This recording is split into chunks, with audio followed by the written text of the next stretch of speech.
This episode of the Neurodivergent Experience is brought to you by RTN Mental Health Solutions. With up to a 5-year waiting list for autism and ADHD assessments via the NHS, and that's even if you get a referral from your GP, getting an assessment in the UK has never been harder. So if you're like me and can't wait anymore, going private may be the best option for you.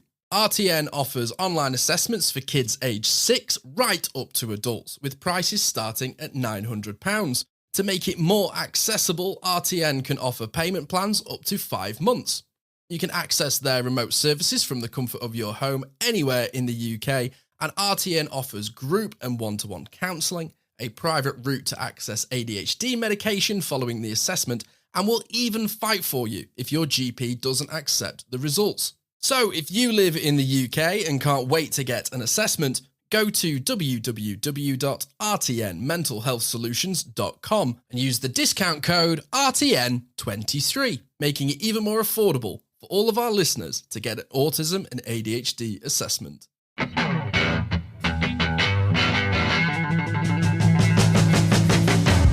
Hello and welcome to the Neurodivergent Experience. I'm your host, Jordan James, a neurodivergent specialist and autistic photographer, and I'm joined by my co-host and very best friend, Simon Scott. Hello, welcome to episode 47. This week we are talking about lying and that sense of justice. Lying, a sense of injustice. What is happening in your world? Okay, so, you know how, like, people say to you, oh, I need that thing, I need it straight away, and you just give it to them or help them. So, yeah, turns out it's only me or you, dear listener, that seems to think like that, because I've got a freaking hole in my roof of my apartment after the heavy rain. That was 4 days ago. Has anybody come to look at it? Have they bollocks? That's disgusting. I've got a big hole in my roof. Dude, I've got water coming out of electrical appliances.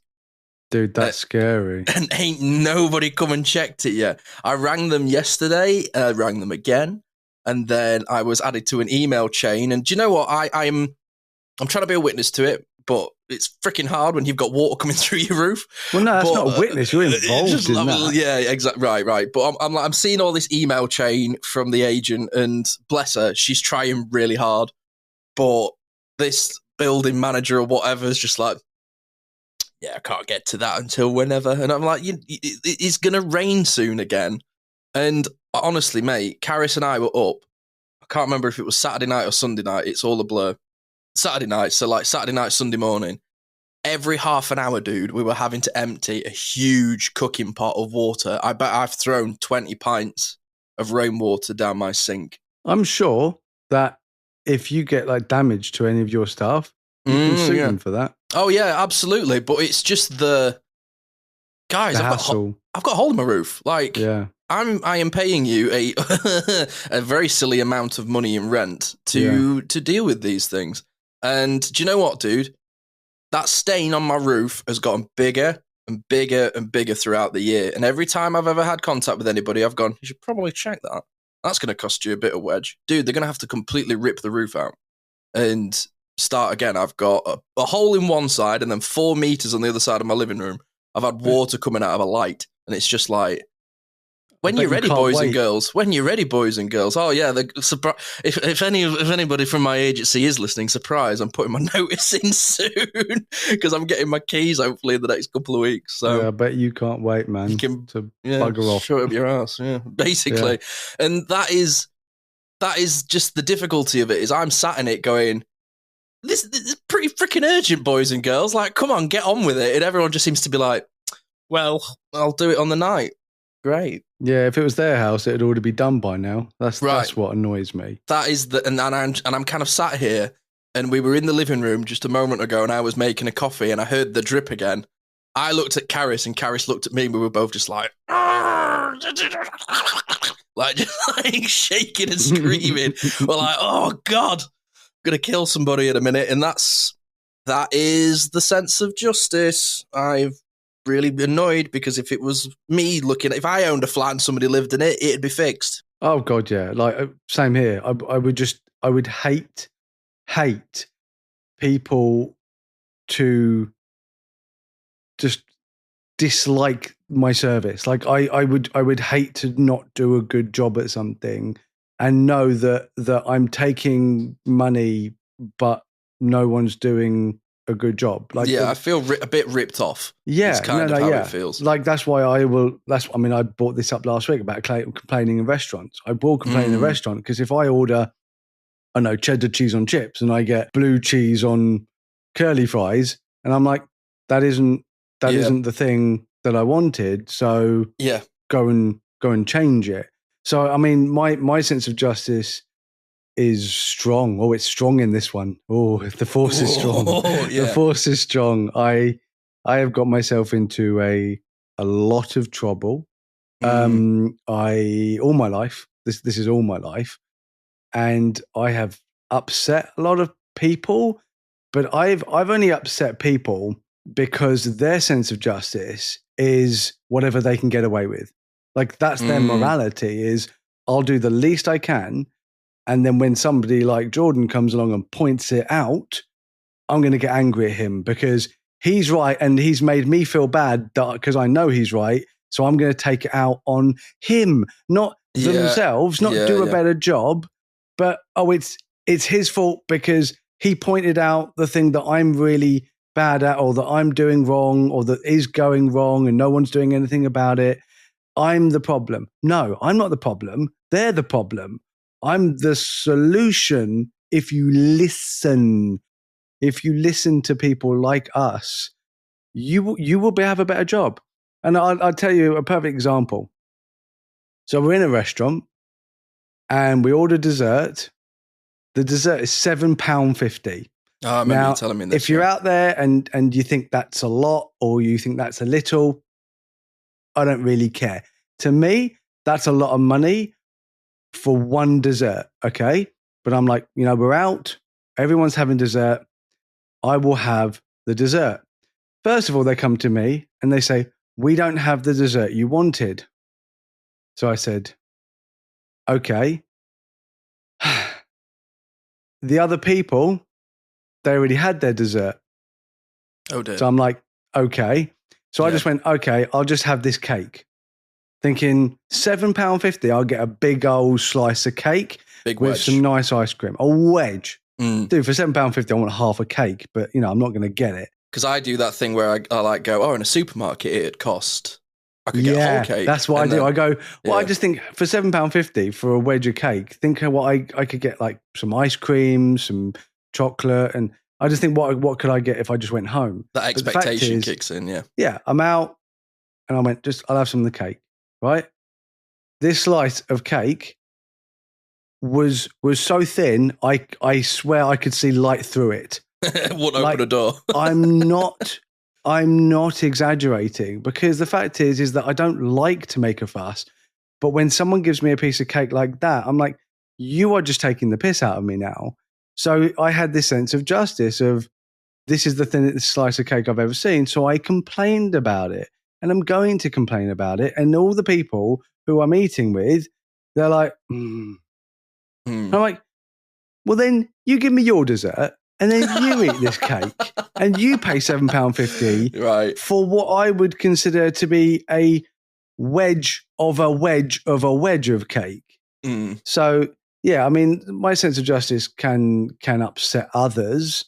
And to be fair, it upsets me and my mental health, which is why I've been really, really working on the whole being a witness thing and not being a participant, because the biggest problem with the sense of justice, I think, is when you see things happen to other people and you want to get involved because you're like, that's not right.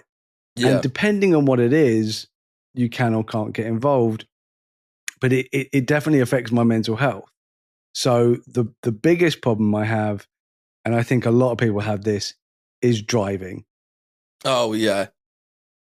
Yeah, that is the big one for me because, and I know we kind of come back to it quite a lot, but unfortunately we both drive a lot. So we experience it on the daily. I know I experience it on the daily.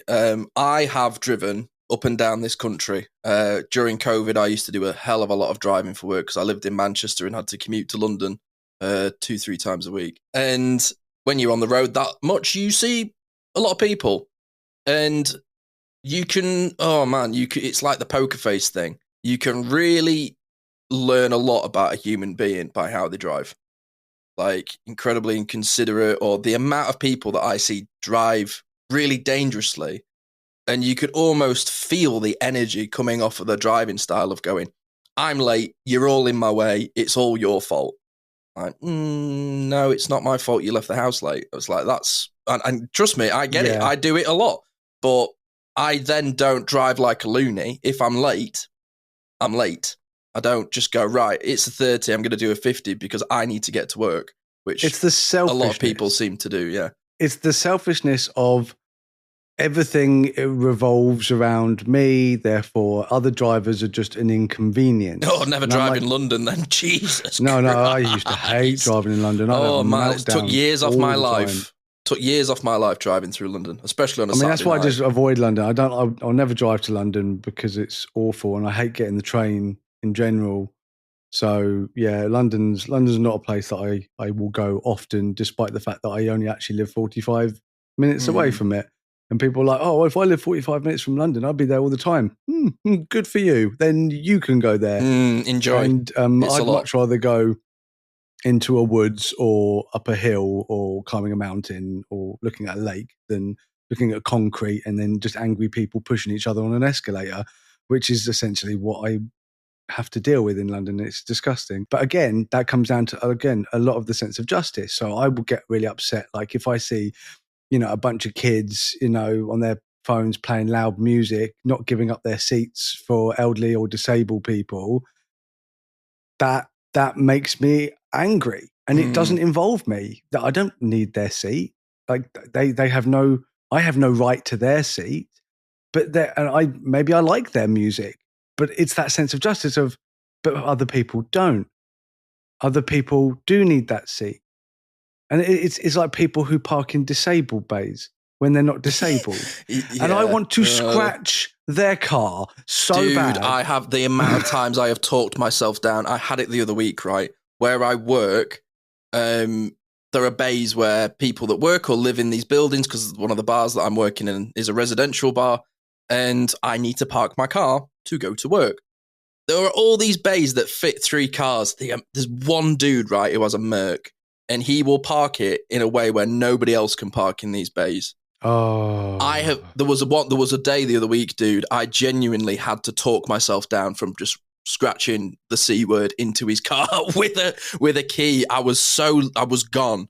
Like red mist descended, gone, and I just thought, what am I doing? Why am I getting so angry about it? And it wasn't even that I was angry about it. I stopped basically working because I had my forehead pressed against the window at work going, can't wait until he comes out and I can say something to him.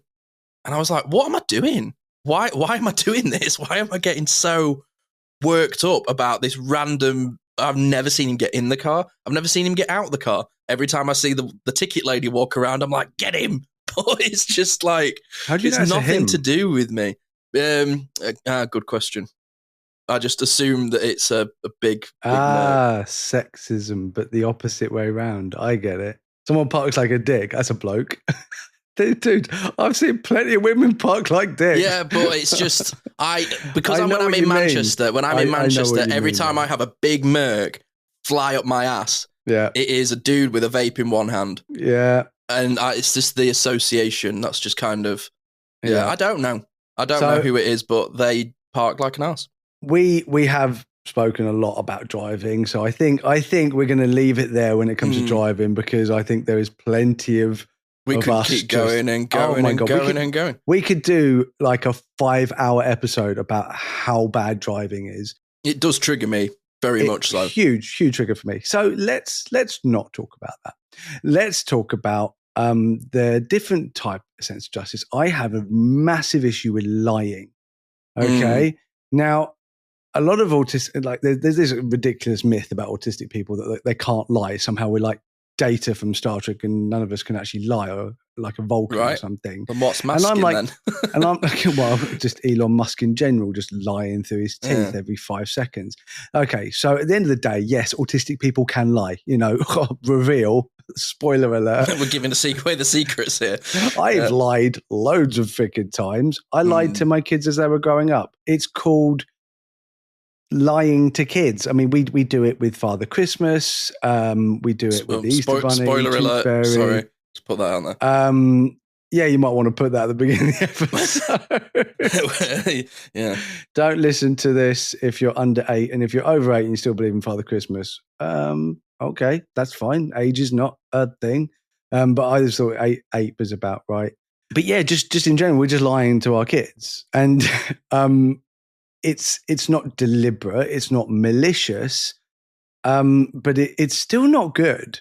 Like I personally disagree with the whole Tooth Fairy, Easter Bunny. I mean, I know I sound like a proper Krampus, but at the end of the day, it's still lying. And you're teaching your kids that it is okay to lie. So you'll teach your kids, oh, you shouldn't lie, don't lie, lying is bad. And then you're literally lying to them, of which they will eventually find out you're lying to them. And then doesn't that mess with your sense of justice? The fact that your parents have told you not to lie, that lying is bad, naughty, but it's one rule for kids, different rule for adults. Now I get that when it comes to like sex, booze and drugs, and driving a car, owning a house, there's things that kids aren't doing. That's why they're age appropriate.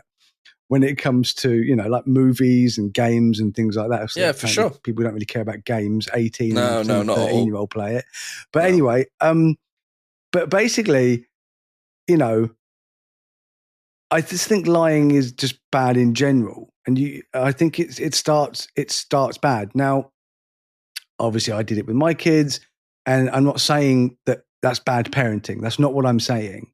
I'm saying from a sense of justice point of view, as a child, when I found out about all these things my parents were lying to me about, I distrusted my parents anyway, but it just made me distrust them even more. Yeah, and then I started lying, and it's exactly the same as like hitting kids. So I was hit a lot. Like I was actually beaten. There's a difference between smacking and beaten. I was beaten, but I think smacking is also terrible. So I grew up in a very violent house, lots of screaming, lots of shouting, throwing of things at me mostly. And so I was, when I started losing my mind at school, after my brother died, I went straight to violence, because I was like, well, this is how we express ourselves. This is how we express our emotions. We don't cry. We don't talk about it. We throw things and we punch things and we kick things. And a lot of those things. This is how we behave. Yeah. People. Yes. Yeah. People. Now, I never hit my kids. Never. I've never hit a woman. And you can tell me that's sexist if you like, but I don't really care. I have these rules, but I've never hit my kids. I think it's disgusting because that happened to me, and it made me violent.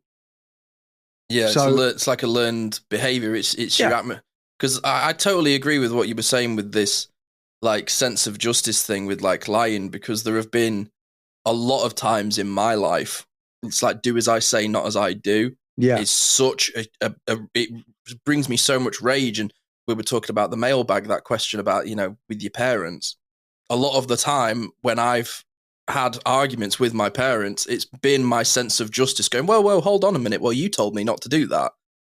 And now you're doing it. And even though I could let that go, it's the hypocrisy of it. And, well, you badgered me about this and hammered me with this. Hypocrisy, dude. That is a huge it's really difficult, because that is something that I find so hard, living with hypocrisy. And it's like, people misbehaving or doing things. I hear a lot, if you can't be good, don't get caught.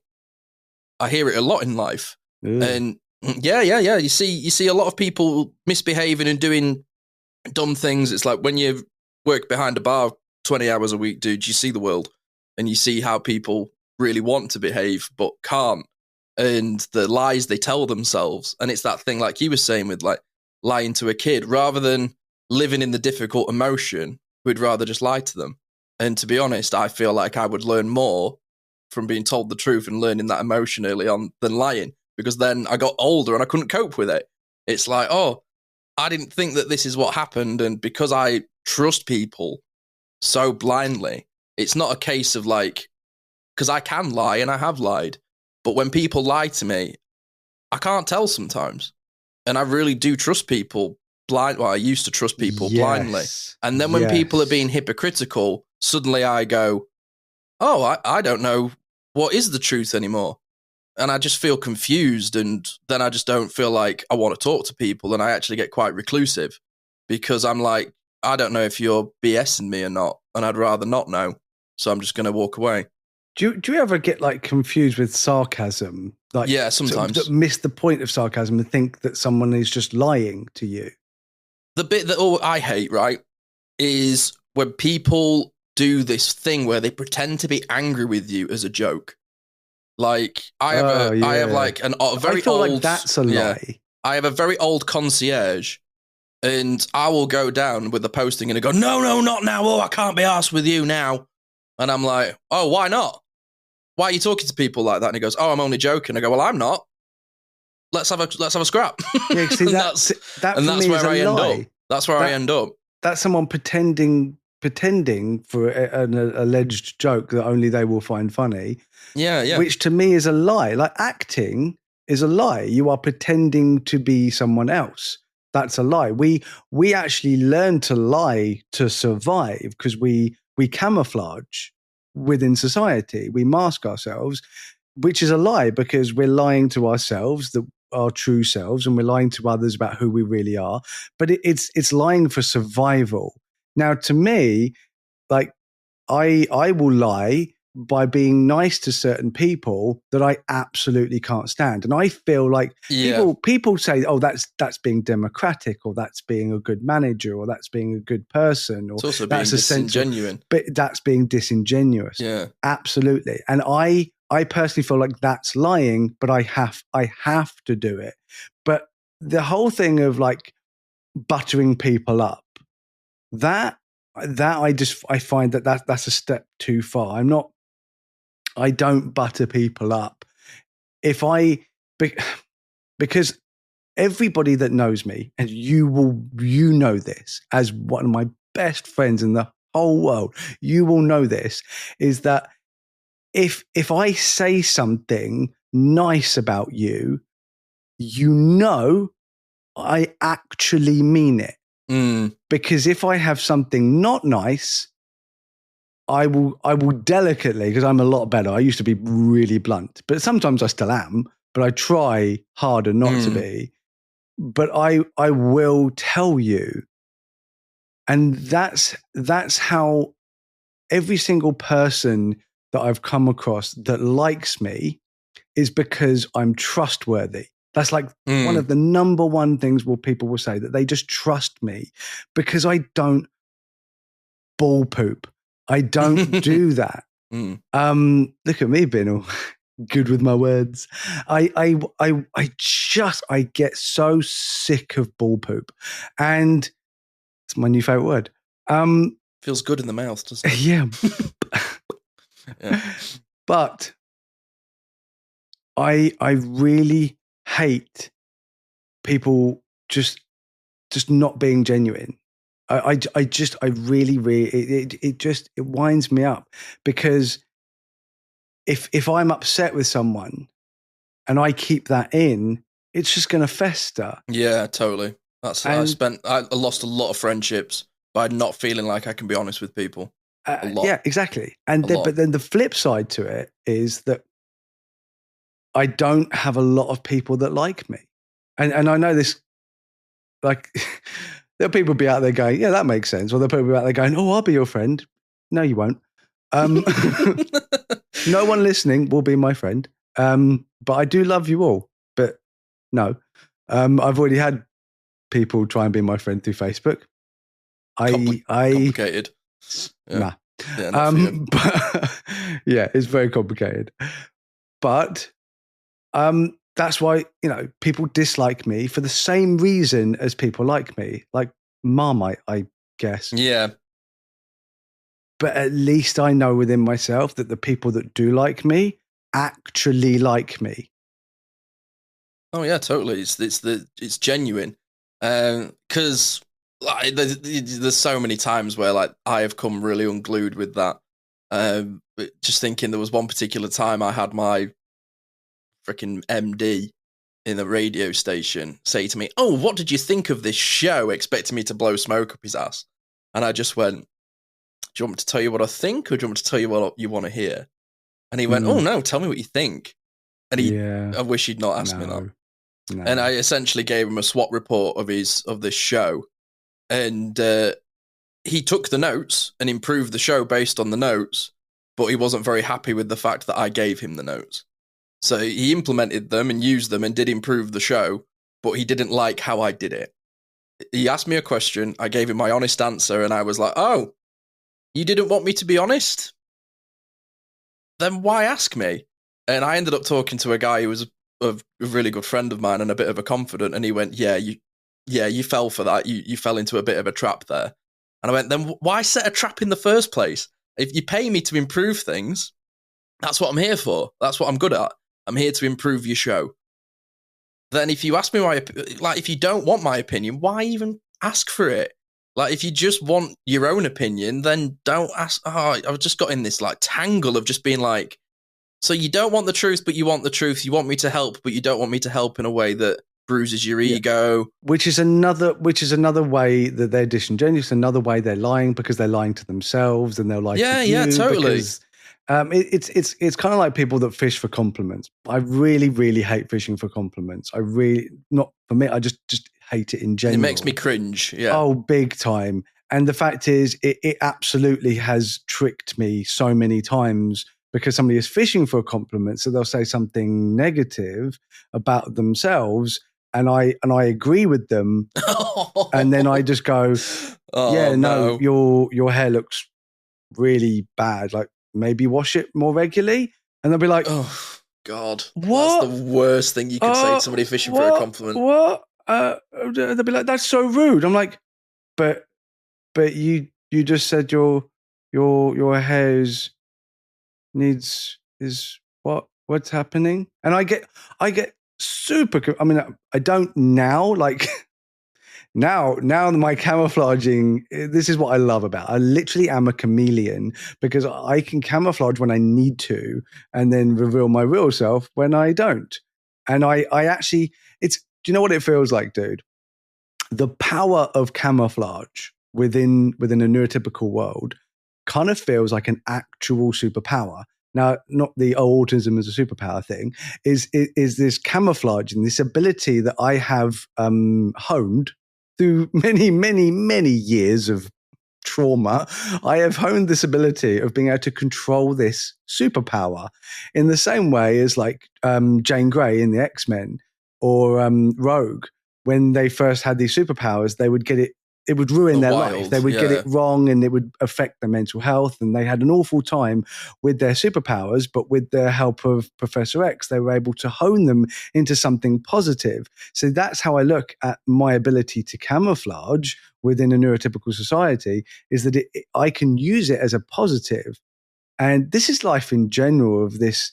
This is why I think my mental health is so much better, because I keep turning negatives into positives. And for me, it's a skill. It is a skill. It's a honed skill. Yeah, and I feel like I've been able to control this superpower. But essentially it is still lying, but I'm not lying to myself anymore. And that I feel comfortable with, because I feel like this necessary, but just an out and out lie. And I think I get massively triggered by lies because of my birth mother. She just, all she did, I mean, it's literally, she was like, she got convicted and sentenced for fraud, which is, again, is lying. It's tricking. Lying. It was she stole from an old man by tricking him and lying to him. And she is the most disgusting human in my life, because of the lies. I mean, the physical abuse was one thing, but the lies was mental abuse to me. So I look at lies now as mental abuse. But the worst thing is, and there'll be so many people out there going, yeah, I know exactly what he means. Okay, so I did, thanks to trauma and PTSD, I have certain behaviors that people are like, it's probably best if we don't tell him what we think because it might upset him. And so I have a lot of people tiptoeing around me, and I hate that. I hate eggshelling, yeah. Oh, I hate exactly. I hate that I'm the Jenga tower and everyone's afraid to take a brick. I hate that. And I'm way, way better than I used to be. But I think the PTSD that I caused in the people that I love and the people that I know, it still makes people go, I'm a little bit worried that he's going to just have a meltdown, because it is meltdowns that's the problem. And I've had this with my loved ones as well, who have meltdowns where I will be very, very careful and be on eggshells. And I don't want to say lie, like an outright lie, but I will certainly hide the truth, which in my mind is still a lie, but I will hide the truth. Yeah, there's a time and a place. Like, I sometimes think about that as well with, like, my entire family is ND. From my parents to my partner to, and now we're learning extended family as well, because just my knowledge is increasing. And there are times where I can go, well, I could say the truth, but that would be like throwing gasoline on a bonfire. And I just know that sometimes the truth will make it worse. So I actually try not to lie, but I also try not to tell the truth. So normally I just won't say anything. I will try and just get them through the moment. And then when they want to reflect on it and they go, oh, how did it make you feel? Once the situation has calmed down and I'm calm, and then I will try and have a conversation about it where, like, I'm a big believer in sleeping on things. Like, there have been times where I've had issue with maybe something that Karis has done. Unfortunately, your partner can upset you. And sometimes they'll do things that, there are times where my PTSI, my injuries, sometimes get opened up a little bit.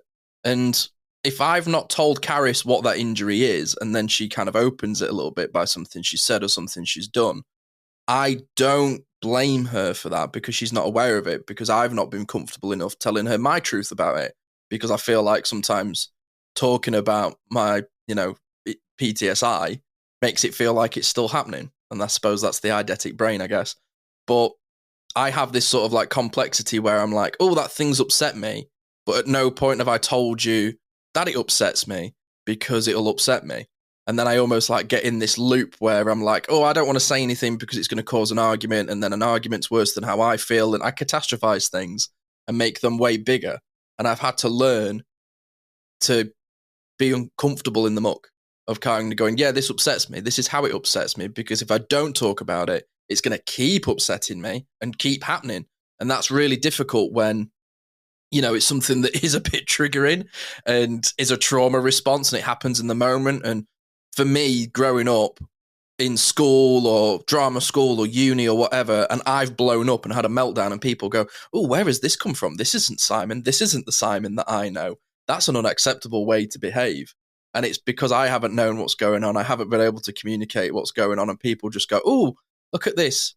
Look at this big baby that's having a tantrum in the corner because of X, Y, and Z. And it's like, how do I talk about this without feeling weak? How do I talk about this without giving you some ammunition to use against me in a later argument? And it's a really complicated place to be when you're like, no, this is hurting me. Stop now, or it's only going to get worse for you. And yet people just keep prodding you. I just find that a really difficult space to be, because for so much of my life, I've tried to go like, no, this is the truth. This is how I feel. Stop now. Like when I've been bullied at school or people have said stuff to me, and it's trying to get people to stop. And that's the difficult part of my sense of justice, is there have been times where like I've tried to communicate to people without getting upset, and then they get upset in the way that I communicate, and it's just like, I'm better off just not talking to anybody. And that's why I was reclusive for so long, because I've just felt like everything was a lose-lose situation. I'm going to get really upset. You're going to get really upset. I can live with me being upset because I've lived with it for most of my life. Adding other people's emotions and loved ones into the equation just makes everything worse. And it doesn't, but that was the narrative that I had, because I felt like I was the only one telling the truth and everyone was lying to me and walking around eggshells on me. And then they were telling the truth to each other and excluding me from those conversations. And then you just feel like you're broken or you're weird. I'm sure a lot of people who have been undiagnosed for the majority of their life feel like that, because I found it easier camouflaging than being honest. And then eventually, after a while, you camouflage for so long, you actually forget what being honest to yourself feels like. Yeah, trauma is lying. Lying causes trauma. Lying just is a terrible thing. But sometimes people will do it to survive. I think the most upsetting thing for me is when people lie in order to manipulate others for their own benefit. And I don't mean their own benefit for their mental health. I mean their own benefit for their wallet or power. And they will take credit for other people's work. They will deny it and blame others when they have done wrong. They will lie to themselves. I think that's a really big problem, is when people just lie to themselves, and they convince themselves that they are somehow hard done by the rest of the world. They have pure cognitive dissonance when it comes to thinking they know things that they don't know. Like it's the Dunning-Kruger effect. It's this idea that you think you're so good at something. Like people go back to driving, people who think they're really great at driving, and they'll go through like 3 red lights and they'll go, oh, it's fine. You know, it only just went red. And it's like, yeah, but like that, you're still really bad at driving because you went through a 3 red light.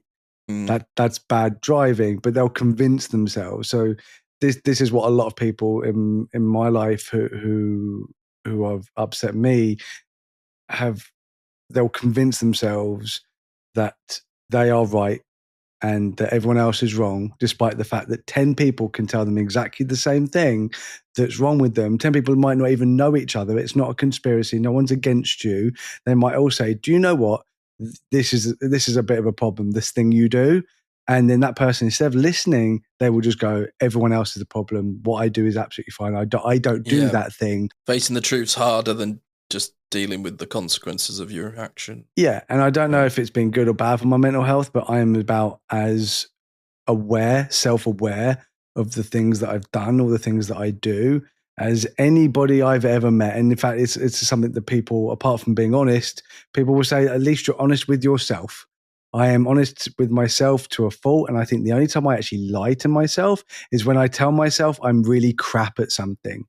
I'm really bad at something. I'm incapable of doing something. I can't do that thing. That's lying to myself, because deep down, I know that that's not the truth. I know I am good at something, or I know I can at least try to do something. And I think that lying to ourselves and the negative is incredibly harmful.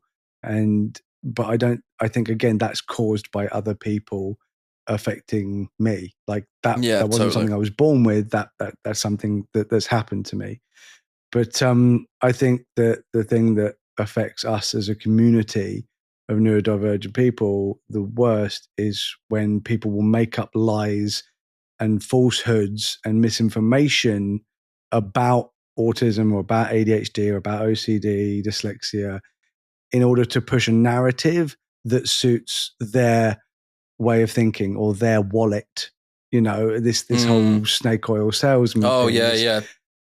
The injustice is beyond me. And even to the point where people will just blatantly make up nonsense, like saying metals in baby food cause autism, or vaccines cause autism, or too much time in front of the TV causes ADHD.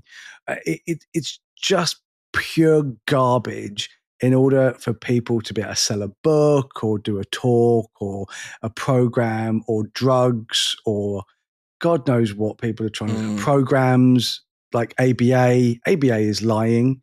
ABA is falsehood. It's creating somebody that's not themselves. ABA is just lying.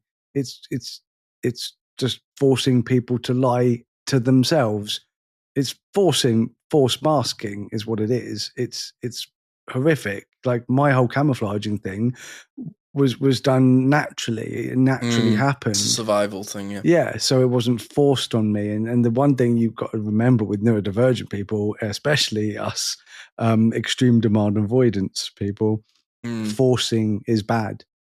Forcing is like taking a hammer to a flower rather than pouring water on it. Yeah. Like, don't smash a flower, grow the flower. Yeah, that's what I feel like I've struggled with like navigating people's lies and things like that. And don't get me wrong, one of the big things I really struggled with from a lot of my life is being in this sort of like fantasy world and kind of creating a narrative that's nicer than the real one. One of my biggest toxic traits up until I was diagnosed was lying to myself, telling myself that there's nothing wrong, everything's fine. When I wasn't okay, I was really struggling. And did myself a lot of damage, actually, that I'm still trying to undo, really, because I would say, like, my biggest toxic trait is how hard I am on myself. And constantly just, like, going, well, you could do that better, you could do this, why can't you do that? And it's because I spent a lot of time lying to myself, telling myself I can't do it. And it's, like, learned behaviour that I've taught myself because I didn't feel good about myself a lot of the time. And but then you've got that overconfidence of, oh, I'm actually really good at that. Yeah. And like the worst one for me was there was a photographer who my friend showed me, and he said, oh, this is a guy that I know. He's out taking pictures, charging people for wedding photos, charging people for portraits. And he's making money because he's advertising that he's a good photographer. But he was awful. He was an awful photographer. And it's not by technical and artistic standards. He was just bad at it. Like I looked at his site and the portrait photography was just naff. His event photography was all blurry. He obviously had the wrong shutter speed. He had the wrong ISO. He like technical things that you should be getting right.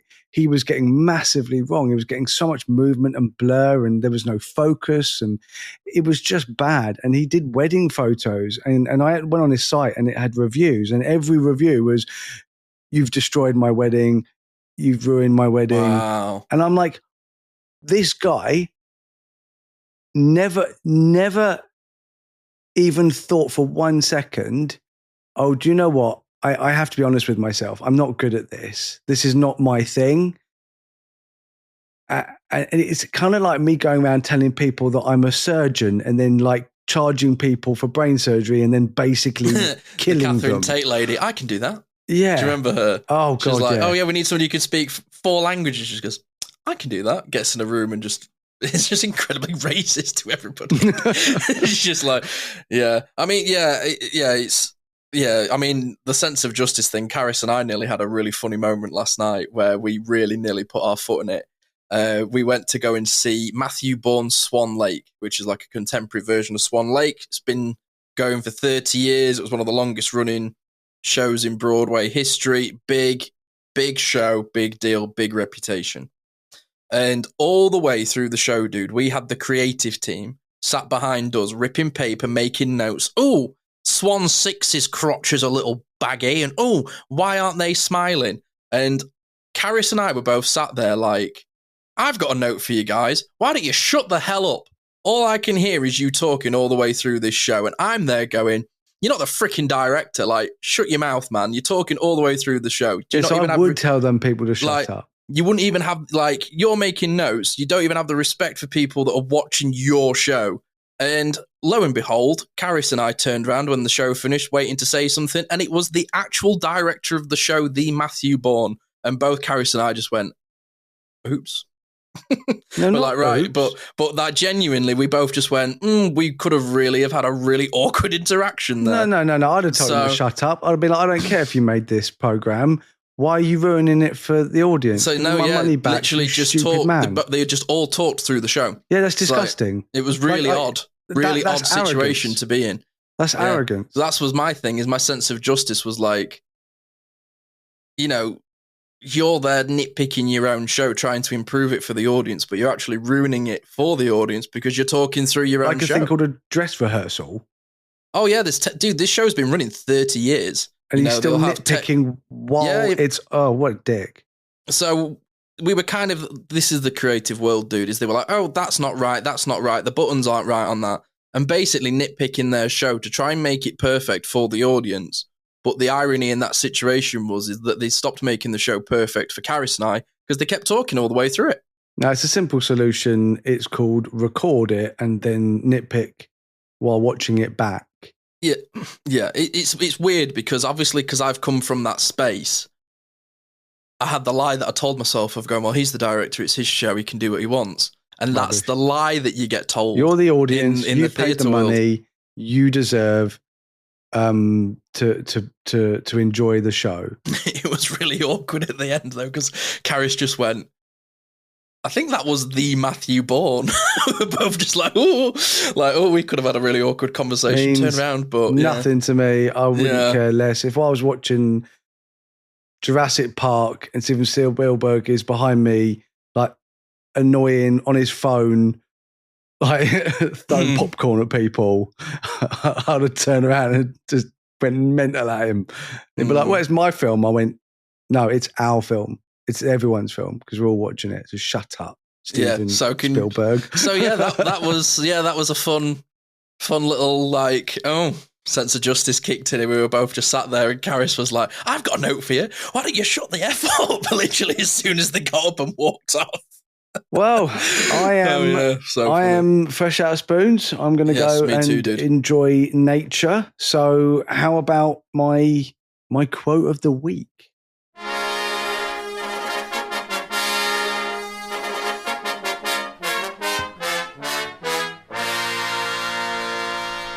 It has been proven that at least 20 minutes in nature every day is fantastic for your mental health.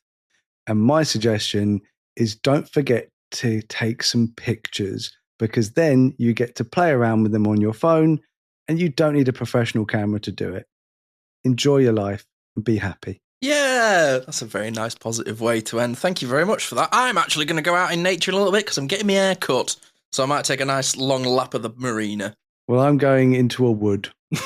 So I'm into the trees. I've got my camera, I've got my long lens, and I'm actually going to go looking for robins because it's very nice time of the year. So I'm going to go looking for autumn robins. So that's what I'm doing. That's very nice. Very, very nice. Well, thank you very much for listening to this episode of the Neurodivergent Experience. So if you've listened to this and you've enjoyed it, please give it a like and subscribe and, follow us across our socials if you want to see what we're up to.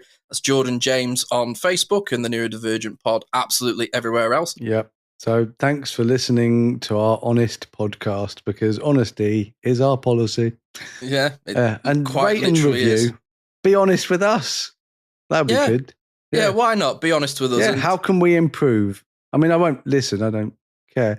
I will. Simon does. It's for my benefit. It's definitely for my benefit. It's definitely for his. I'm perfect in every way. Simon needs a lot of work. So, just tell him what's wrong with him. Yeah. See, that is me lying. Yeah. Good to know. All right. Thanks, guys. Until next week. See you then. Bye-bye.